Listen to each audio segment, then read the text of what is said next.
Welcome to Spenny and the Nets, the number one Brooklyn Nets podcast on your platforms, devices, however you're listening. I'm the host, Spen Harris, and I am joined as always by my co-host, Nicholas David Shanman. Nick, what's going on? It's not always. You say I'm joined as always. That would mean I'm always here. I'm here like 60% of the time. Right, 60% of the time, every time you are here. It's an Anchorman quote. I just want to say Happy New Year, brother. Well, we're not there yet. It is December 31st, 2024. We are less than 12 hours away from 2025. Before we get into the Brooklyn Nets, I just want to shout out to anybody who won their fantasy football championship last night, starting with myself. So shout out to me. Kudos to Spen Harris for drafting the best team, making the right moves on the waiver wire, and coming away with the fantasy football championship for 2024. Congrats. I lost in the championship by 10. His team literally had the greatest season. You know what sucked? Every single player on his team had their best game of the season. But I lost by 10, 150 to 140. Came in second. Still got a little bit of cash money, so not a total loss. Hey, I know you love that cash money. I do indeed. It'll pay for all my excessive drinking tonight on New Year's Eve. All right, so let's get into it. Episode 210, and the first thing on the rundown, we got to talk about this trade, Nick. The Los Angeles Lakers agree on a trade to send D'Angelo Russell, former Brooklyn Net, returns for a second stint with the Brooklyn Nets, Maxwell Lewis, and 3 second-round draft picks to the Brooklyn Nets in exchange for Dorian Finney-Smith and Shake Milton. Nick, we remember the D'Angelo Russell tenure in Brooklyn. We look back on it fondly. He was the start of that culture. Kenny Atkinson, Karis LeVert, Jared Allen, Spencer Dinwiddie, Joe Harris. Those Nets teams, they were fun to watch. That was the first entertaining competitive Nets teams since we go all the way back to 2012, 2013 when Darren Williams, Joe Johnson, Brook Lopez, Paul Pierce, KG led the squad. He's bounced around, D'Angelo Russell has bounced around the NBA more than a beach ball at a Nickelback concert. Nice. Hot Rod reference. So let's grade this trade, Nick. What was your instant reaction when you heard that D'Angelo Russell was coming back to the Brooklyn Knicks along with 3 second-round draft picks and Maxwell Lewis? You just said the Brooklyn Knicks. Brooklyn Nets. Thank you. I'll give it a B+. If you look historically over the last 10, 15 years, Brooklyn is a place where point guards go to die. Darren Williams came from the Utah Jazz, took a huge fat paycheck. I can rant about him forever, and then just stopped caring about basketball, and his career just slowly fizzled out, starting with that trade to the Brooklyn Nets. Spencer Dinwiddie had his breakout season with the Nets, a breakout few seasons, got shipped away, came back to the Nets, and now he's kind of become that journeyman who gets thrown around, included in every trade. Pretty nice guy on the Mavs. I like when he was playing with Doncic and Kyrie. Anyway, and now it's D'Lo. I like D'Lo on the Nets, but he was, again, a Dinwiddie, a point guard on a bad team, and now coming back after a couple of good seasons with the Lakers. I know he had some controversy. He's very hot and cold. But an overall great NBA player. I just don't think he's now going to stay on the Nets. I think he'll get shipped off again. So D'Lo, love him. Maybe he'll have some fun, exciting plays over the next few weeks as he's in a Brooklyn Nets uniform again. But that's not really something I think that's going to thread the needle in the future. DFS, I actually don't care about. I'm happy to see him go. He came. I had high hopes coming from Dallas. I liked the way he played as a role player on that team, and he kind of came here. And I actually thought he went from a solid 3-4 man role player to like a 5-6, quiet, maybe hits a couple big threes, rarely a good defender, does a lot of quiet things, obviously, so you're not expecting him to be a breakout flashy player. But I actually thought he got worse, as many great players do coming to the Brooklyn Nets. I don't know much about this Maxwell Lewis guy. Can you tell me a bit about him? He's bounced around between the Lakers and G League. He's relatively young. Maxwell Lewis is 22 years old. He's had some really nice moments in the G League, but wasn't really able to crack the Lakers' main roster. So I think it'll be good for the Nets. He'll have a chance to see the court and get some time. probably a lot more time on this team than he was in the LeBron Lakers. If I'm going to grade this trade, I'm going to give it a C+. I like the second round, and this is for the Nets. It's a C+ for the Nets. I think for the Lakers, I think it's a B+ for them. Dorian Finney-Smith makes a lot of sense for them. I've been saying this for a few weeks. The Lakers need a veteran like Dorian Finney-Smith, a really good defender. He can hit the open three at times. Yeah, he's going to have those games where he goes 1 of 8 from the field, but you kind of live with that because of the defensive intensity he brings, because of his hustle. He's going to be one of the biggest effort guys on the Lakers, and I think LeBron's really going to like playing with Dorian Finney-Smith. And Shake Milton, I don't want to overlook him. He's been having a really nice season with the Nets, with a lot of the injuries to Cam Thomas, with Dennis Schroeder being shipped out to Golden State. Shake Milton has taken advantage of every opportunity he's got, and I think he can be a nice bench piece for the Lakers with that third unit if they need another guard to come in and get them buckets off the bench. But I give it a C+. I was hoping we would get at least 1 first-round pick for Dorian Finney-Smith. I get 3 second-rounders is nice, but at what point do we stop settling for these second-round picks, right? We didn't see a first-round pick in the Schroeder trade. Now we don't see a first-round pick in the DFS trade. And we'll get to Cam Johnson in a bit, but these second-round picks are okay. It's just they're not as high in terms of value as the first-round picks. Yeah, I agree with that. I mean, if I look at a few news reports, they're giving the Lakers an A, they're giving the Nets a C. But then again, the teams are in 2 entirely different positions. The Lakers are like a fringe playoff team. You have LeBron and AD. You have a shot at the title every year. A DFS goes a long way on a team like that, right? Because that's what they're looking for. They need a 4, 5, 6 guy who's going to come off the bench, like a Dalton Connect, who all of a sudden is like that Mo Williams on the freaking Cavs, who's hitting all his open shots because your stars are creating opportunities for him. So it's easier to grade a good team getting an average player than a bad team getting more average players. Like, yes, a first-round pick would have been nice. 2 first-round picks, you would have given this an A for the Nets because the opportunity is much higher. Well, they were never going to get 2 for DFS, maybe 1. I know. My point being, it's easy to say, great move, Lakers. You got a guy who could be good, who could be a good player off the bench. Oh, Nets. You trade away Shake Milton, who actually was coming off a few solid back-to-back games of like 15 to 20 points. I like Shake Milton. I liked him on the Sixers. He was a spark every now and then. He filled the shoes of like an injured guard when they were out, the star guard. He would come in and do well. With that said, he's not doing anything crazy. He's not someone we want to keep long-term on a contending team. So it's harder to grade the Nets. With that said, I agree. It would have been nice to get a better pick. But if you're just talking in terms of skill level, D'Lo is better than every person in that deal. D'Lo is better than most of the current players on the Nets. D'Lo is arguably the 3rd or 4th best player on that Lakers team that is a playoff contending team. So if you're going surface level, not thinking long term, I do think we just got better in the short term if D'Lo was to play starting tomorrow. There's a few different angles to this, right? I don't disagree with what you just said, but the Nets are in a season where tanking and losing games is good. And a lot of fans are worried that having a backcourt of D'Angelo Russell and Cam Thomas, right? Your front court is Cam Johnson, Nick Claxton, and I guess Noah Clowney at this point. Clowney's going to see more time. Jalen Wilson can play a little bit forward. But did you actually get a little bit better with this trade? And if you did, how's that going to disrupt the tank? How many more games are you going to win with D'Angelo Russell in the lineup as opposed to Dorian Finney-Smith? I think it's close. So for everyone who's pro-tank, which is 97% of Nets fans right now, I think, I don't, again, also the other part of it is like, how good is D'Angelo Russell in terms of impacting winning, right? He's bounced around so much. He's never really been on a championship contender.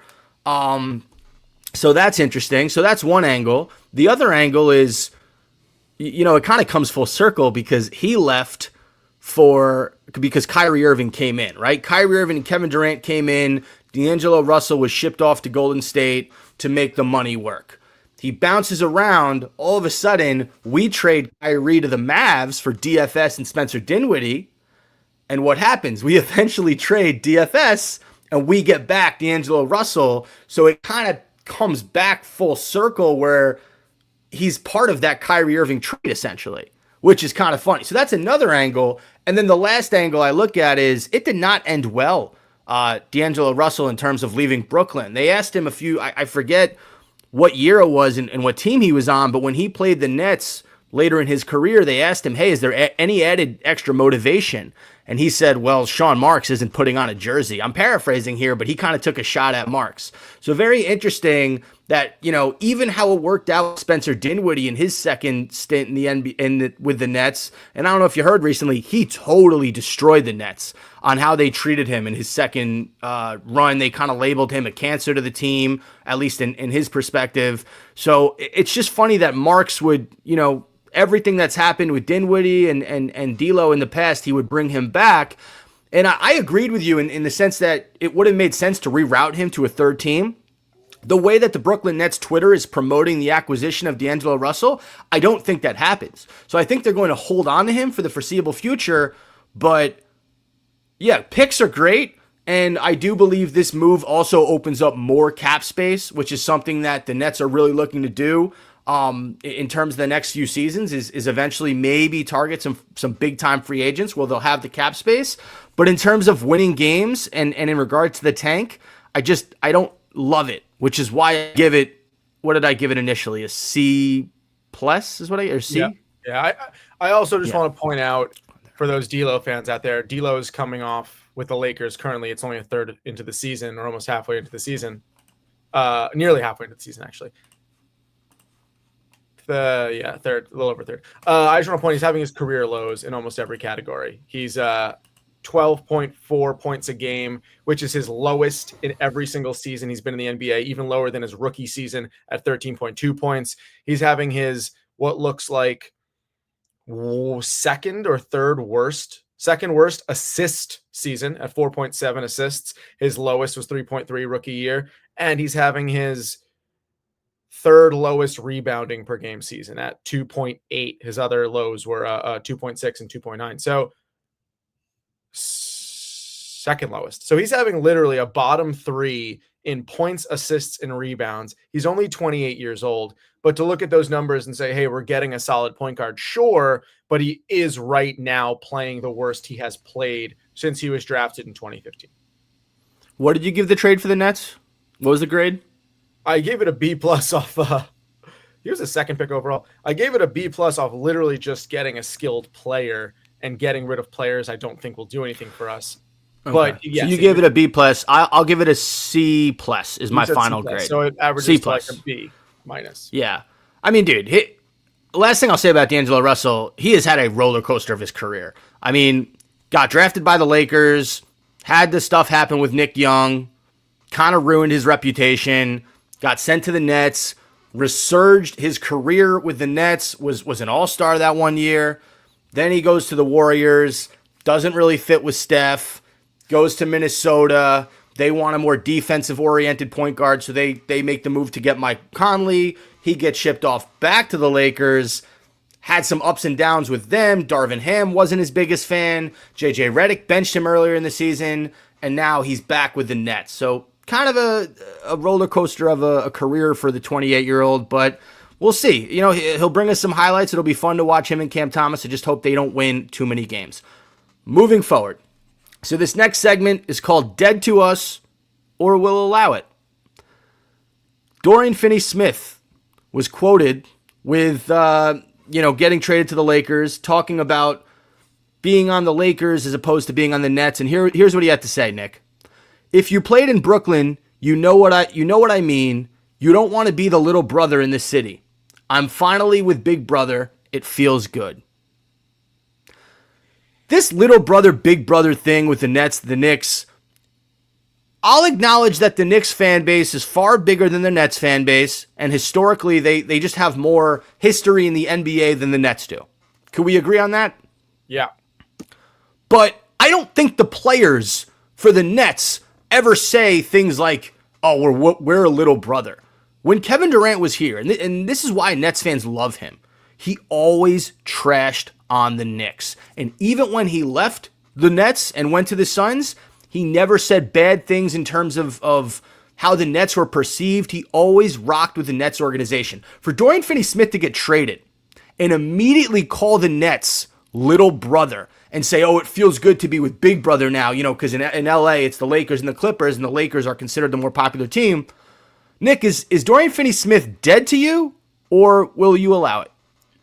It makes me happy that he's gone. He's acting bitter. He's acting like a baby. That's super petty to me. I don't know. I'm of the belief, I'm like a passionate, loyal person. You get put on a team, you do everything you possibly can for that team. You fight for that team, and if they trade you away, you still show respect and appreciation for that team for giving you a shot. The Nets wanted DFS. DFS didn't perform well on the Nets. I don't think this is right now him saying, like, I'm better than this, I never wanted to be here. I think it's him saying, I didn't do great here, now I have a new opportunity, so I'm going to be bitter that I didn't perform well, that they didn't really want to hold on to me. This is petty to me. I'm not as insulted as I feel bad for DFS for saying that, because I think that's just a bad look. So pity to DFS.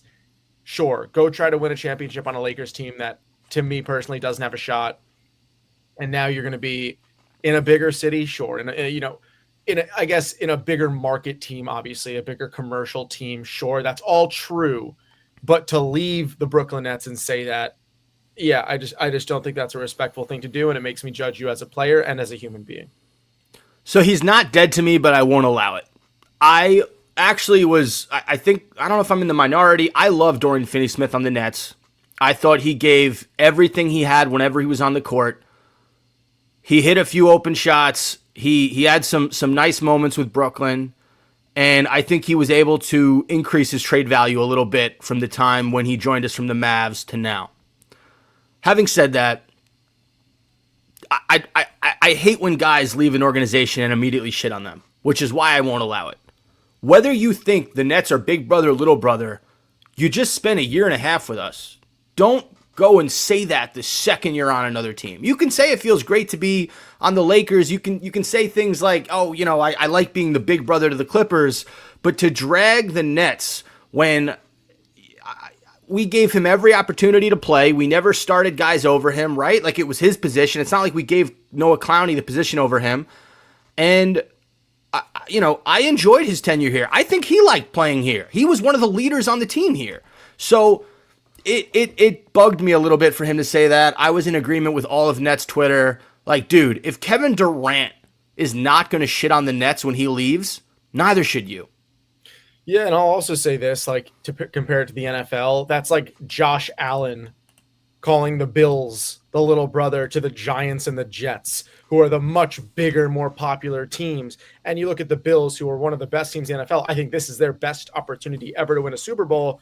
And nobody would ever leave the Bills for the Giants or the Jets and say, now I'm on the real New York team, even though from the surface, that is what it is. The Jets and the Giants are New York's teams, and Buffalo would be that smaller market up north team, but it's no comparison. Obviously, it's different when Buffalo is much better than them. The Lakers are better than the Nets, but I agree. It's what you make of the team. It's if you make the team better. It's if the team is competitive. It's almost like DFS just happened to be on a bad team, so that applied more. Like you said, if Durant was on this team, Harden and Kyrie, he would never have said that in a million years. And we weren't. You're surging. And we weren't little brother at that point. No, not at all. So I just don't like that quote. Like, again, I acknowledge that the Knicks have a bigger, more diehard fan base. I understand that. Because the Nets moved from New Jersey to Brooklyn, we lost some fans, and we're just never, at least for now, we're never going to be as big of a fan base as the Knicks. I acknowledge that. And the history with the Knicks is there. But the players should never say things like little brother, big brother. If you're on the little brother, if you perceive you're on the little brother side, keep that to yourself. At the end of the day, both franchises have had a lot more downs than ups recently. Obviously, the Knicks are up right now. They're playing fantastic basketball. I get all that. But you just, gave your blood, sweat, and tears for a year and a half, 2 years being on the Nets. Don't immediately get traded and then shit on us. I just hate that. All right, let's move on.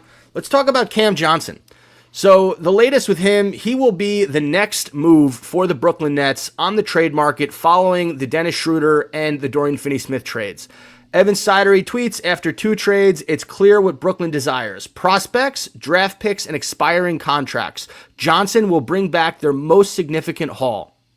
Now, the report on Bleacher Report, or whatever article I read, is that the Nets are asking for multiple first-round picks in return for Cam Johnson, and that's according to NBA insider Mark Stein. I'm not sure teams are willing to give multiple first-round picks for Cam Johnson, despite him having a career year, despite him being one of the biggest overall. He's the guy that teams on the trade market want. He's sort of the most valuable asset right now on the market. I'm not sure that teams are willing to give up multiple first-round picks. So the 2 teams that I'm hearing, Nick, that want Cam Johnson are the Golden State Warriors and the Oklahoma City Thunder. Those are the main suitors for Cam Johnson right now. I think that Oklahoma City has a lot more to offer, and from what I've read, the Nets are willing to relax on the multiple first-round picks in exchange for a young player with promise who could be offered. That's Oklahoma City on the Thunder. That's everybody on the Thunder. So that's the latest there. Any opinion, reaction to, who would you rather want to make the deal with? Me personally, I'd probably want to deal with the Thunder. They just have a lot more guys. And again, if you make a deal with the Warriors for Kuminga, you're probably going to have to pay Jonathan Kuminga a lot of money, probably more than you're comfortable paying him. Yeah, Kuminga was my first thought when you said Warriors, but I would almost rather a young guy on the Thunder. Like, you look at the Thunder, and that starting lineup all has to be, sub 30, maybe even like sub 28, and you guys have a lot of potential. Only really person I wouldn't want would be Dortz, but anyone really else on that lineup is fantastic. Obviously, they're never going to part with like an SGA, probably not a Chet Holmgren, but a lot of young guys on the team I'm interested in. I personally think, too, Cam Johnson having his best year, 19 points, 49% from the field, higher than his a little over 16 that he's had in the past. But I personally think that the Thunder make the most sense. They should be willing to give a decent player or 1 to 2 first-round picks. Cam Johnson is an asset, and Cam Johnson could be way more than DFS, that number 3 or 4 on a championship contending team. I think the Lakers should have gone for a Cam Johnson type because he hits way more open shots than DFS does at a much more efficient rate. So I love Cam Johnson. I love this breakout year for him. Going to be sad to see him go, but obviously if it's worth it in terms of what we get in return, will be an exciting trade to see how it plays out. Yeah, I mean, think of the starting lineup if you're the Thunder, right? Shai Gilgeous-Alexander, Jalen Williams, Chet Holmgren, Cam Johnson, and then Alex Caruso or Luguentz Dort. That's a pretty sick 5 right there.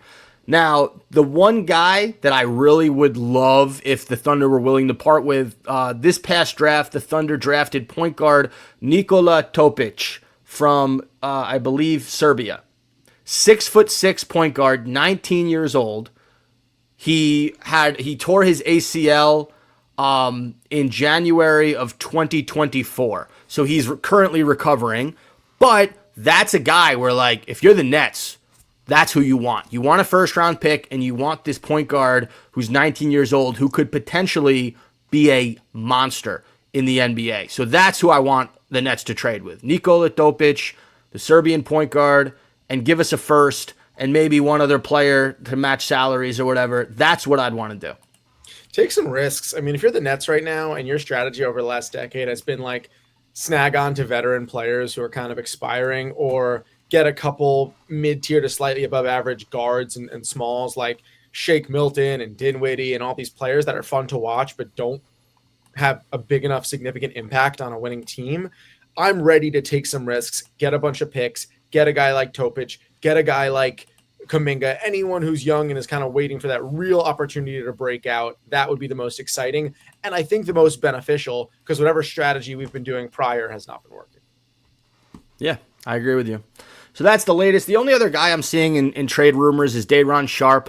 There are a lot of teams that could use him. I saw the Lakers associated with him, but I'm not sure why he wouldn't be included in that Schroeder trade instead of Shake Milton if you were going to do something. Interesting to see what happens with him because I don't think Claxton has performed up to par this year so far. So I'm not sure if you're the Nets, you want to move on from Day'Ron Sharpe. Maybe Claxton is someone you look to move in the offseason. Either way, Nick, there are 2 games I'd like to break down before we close out the podcast and our last podcast of 2024. We're going to start with that Magic game.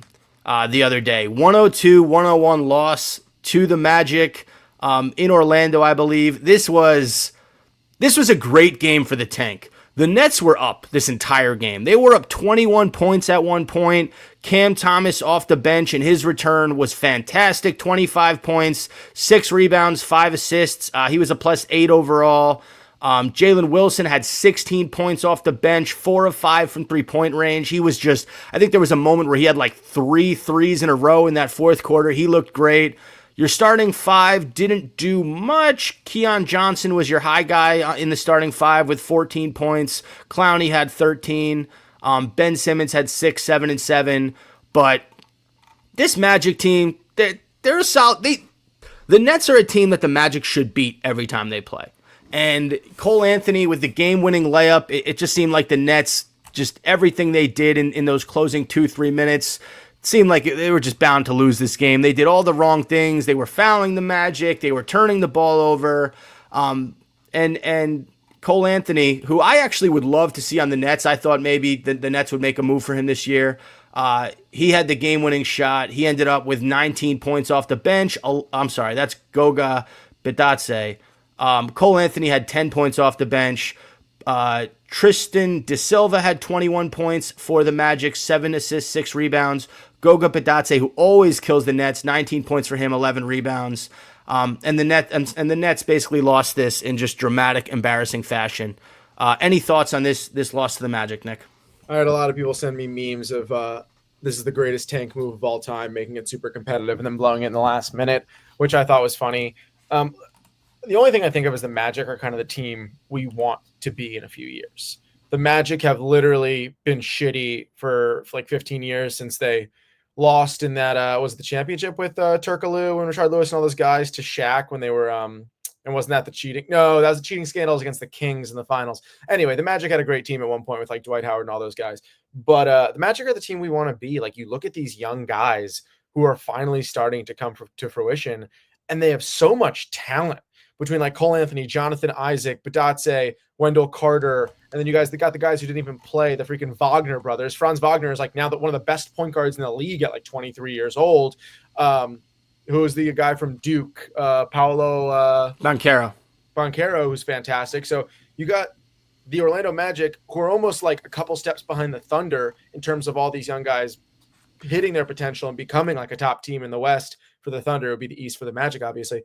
But yeah, this was a funny game to watch us somehow blow in support of a tank and to lose to a bunch of average guys who had like well above their season averages, like De Silva, like Bitadze, like Caleb Houston, who I had never heard of, who had 12 points and he's averaging hit some huge threes in the fourth, averaging 1.7 on the season. So it's a game of young guns. It was a game of opportunities for this Magic team, and probably in the grand scheme of things, going to be better for us that we lost. But as a fan, tough to see, especially to a bunch of guys whose names I did not recognize. Yeah, I talked a little bit about Sharp and Claxton before. Look at the plus-minus. Day'Ron Sharp was a +18 in this game. He had 8 points and 6 rebounds off the bench in just 16 minutes. Claxton in 32 minutes, Nick, was a -19, 6 points, 5 rebounds, 4 personal fouls, 2 turnovers, and he got bitched by Bitadze the entire game. I'm not loving what I'm seeing from Claxton this year, and forget about the offense, which hasn't been there. And that actually should improve a little bit with D'Angelo Russell. He's more of a pick-and-roll point guard than Ben Simmons, so you should see Claxton's offense improve a little bit. But he is constantly getting bullied by a lot of different centers in this league. And it frustrates me, because as you're building this sort of foundation of the Nets, defense should be your priority. And as more of a defensive-oriented player for the majority of his career, I mean, last year he was up for Defensive Player of the Year at certain points in the season.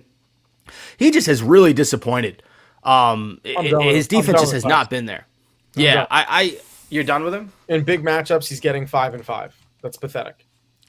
Yeah, not a fan. Cam Thomas had a chance to win this game. He had a 3 with about a second or 2 left. He missed it.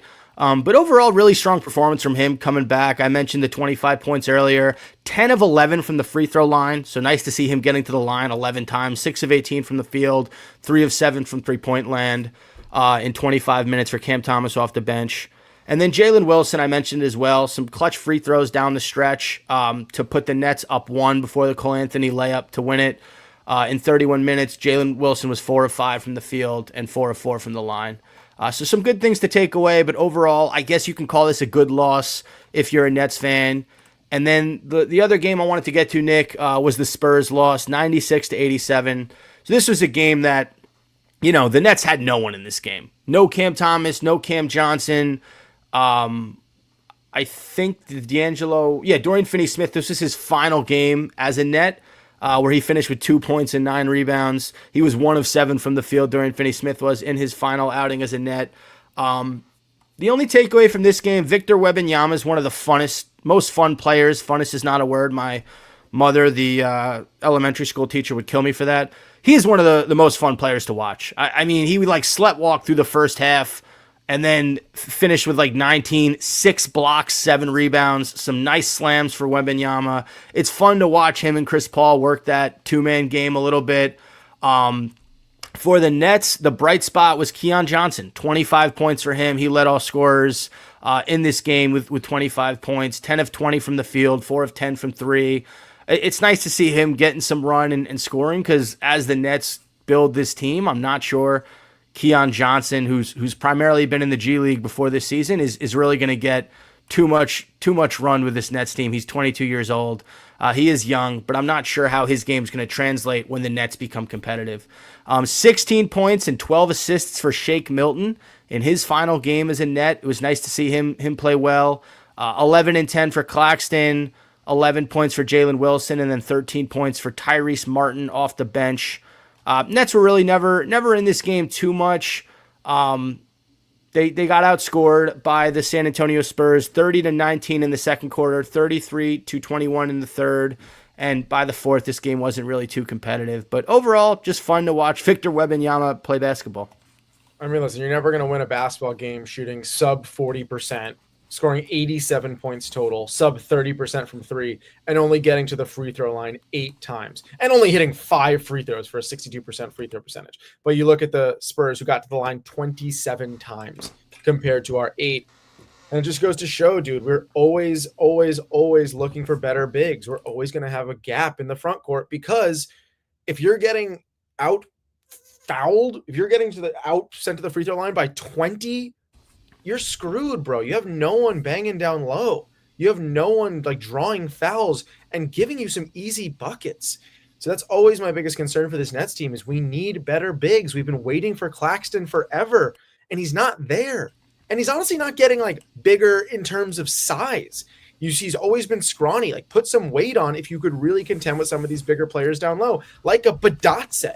So 87 points, not going to win the game. That put the Spurs actually over 500, 16-15, which is cool to see this quickly in Wembanyama's young career, that they already went from a pretty shitty team to an over 500 team. So that's exciting for the Spurs. Love Coach Pop. Love Wemby. Nothing but respect to those guys. And I like Chris Paul, 39 years old, still averaging 10 points a game. Nick Claxton's 6'11", and he looked like a young toddler next to Wembanyama. It's just crazy how tall he is. Yeah, we need more bang guys down low. Like you said it. Bring in the bang guys in the future. Those are the guys. We need guys to bang down low. I agree. All right, Nick. That does it for episode 210 of Spenny and the Nets, our final episode of 2024. Any final words for the listeners before we wrap up? Happy New Year. Hit 2025 with a bang. 2025 will not be the Nets year, but it could be yours. It could be yours. I'm Spen Harris. He's Nick Shenman. He's not always here, but he was here today. Thanks to everyone for listening, and tune in next week to another edition of Spenny and the Nets.